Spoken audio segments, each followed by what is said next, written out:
Orlistat. Orlistat is a drug that lowers the weight by getting the cholesterol and fat out of the body.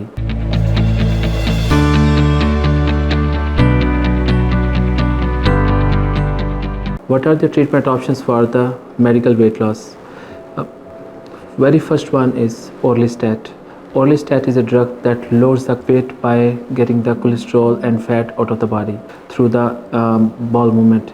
यानी पखाने में से जिस्म से चर्बी बाहर चली जाती है। ये एक ऐसी दवाई है, ये आमतौर पर रिकमेंड मैं करता हूँ स्टार्ट में, मगर बहुत सारे पेशेंट इसे टॉलरेट नहीं कर सकते, इससे डायरिया लग जाता है, पेन होती है बेली में।